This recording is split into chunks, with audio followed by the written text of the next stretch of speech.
I don't know if you guys saw this yesterday. Out. No one wants to fight for Israel. Okay, so that's from Wednesday, March 4th, the Senate's Armed Service Committee hearing. And that's a protester dressed up as a Marine. And these are the headlines that you see about this. But let's watch the whole thing first and let's just talk about it. Israel is the reason for this war. America does not want to fight this war for Israel. Let's go.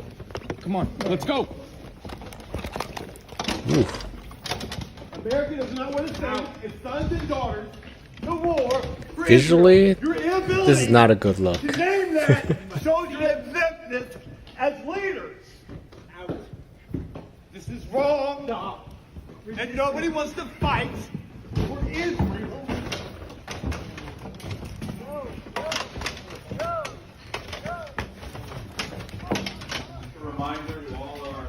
Oh, Please stand up I like. as a Marine. I find it interesting that guy just moved that chair there. Oh, where did this guy come from? So this guy that's coming in here, he is a senator. That is Senator Tim Shealy, GOP senator. And I guess people are accusing him of possibly, you know, breaking the Marine's arm with the door. The senator broke his hand. The senator broke his hand.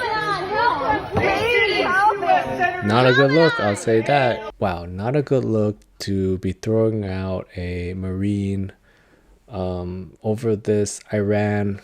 I guess we're not allowed to call it a war, conflict, exercise, excursion. I don't know anymore. It keeps changing, and everywhere if you see this, it says, "Oh, Senator Tim Shealy, you know, took matters into his own hands and, you know, booted a veteran, a Marine out."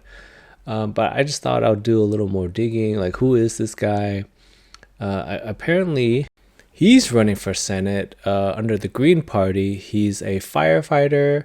He's a, you know, former Marine. So, I mean, he's not nobody, not just some random protester. He is trying to get into Senate as well under the Green Party. And I'm not gonna lie, when I first saw this clip, I thought it was AI because there's so much AI going on right now with this Iran conflict war thing. I don't know if you guys have seen like the fighter jet footage. There's like a ton of them right now. It's just all AI. So when I first saw this, I was like, oh, this looks like AI, because this guy looks like Bruce Willis, right? So when I first saw that, I was like, oh, they're so lazy. They just made a Bruce Willis looking guy and you know, had him do the whole thing. So, but then I looked into it and I was like, oh, this is real. This really happened. So, I mean, this is insane. Everybody sit down, please. Everybody sit down, please. I'm getting out of here. I mean, he does look like Bruce Willis. Am I crazy? This is disgusting. Disgusting. Just pull it out. Okay, so let's just talk about it. I mean, obviously it doesn't look good. I'll say this though. I'm just gonna throw this out there. Most of the public is not into this at all. You know, that it does seem like that's a general, you know, sentiment that, hey, we're getting into this because Israel is dragging us into it. It seems like, you know, there's different narratives going on right now. Trump's saying no, he's dragging Israel into this, you know, but whatever. I'll throw this out there.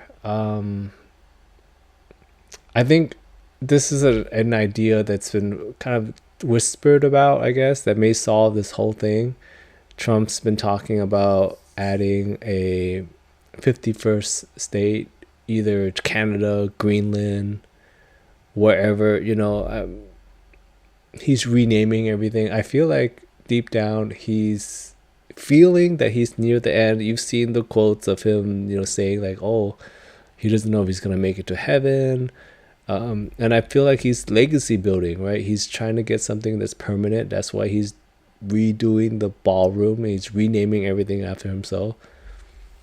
And maybe he feels that getting a 51st state into America, naming it, possibly changing the name of it, whatever, once it comes in, may cement his legacy as, the greatest president ever. At least if you think about 20, 30, 40 years from now, right? When history gets a little blurry and people only see the name on the building, it just says the Trump whatever, right? They're going to think, wow, he must did something good, that he got all these things named after him. He must have been great. So, maybe Israel can become the 51st state. Think about it. It actually makes a lot of sense.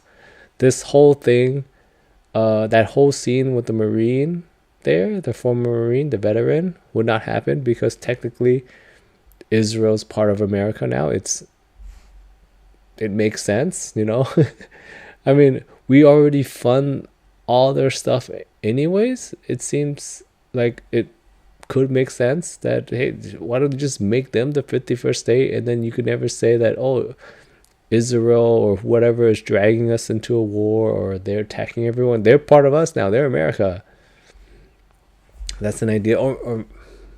But then again, I guess they would never go for it because then they won't have their own freedom to do whatever they want to do. All these ceasefires that, deals that they put together that kind of get a little murky. I guess they can't. But, it would solve a whole bunch of other problems. And you can't say that we're being puppeteered or anymore. There's that narrative that's going on, that they're in the shadows puppeteering us, getting us into conflicts and whatnot, because they'll be us now.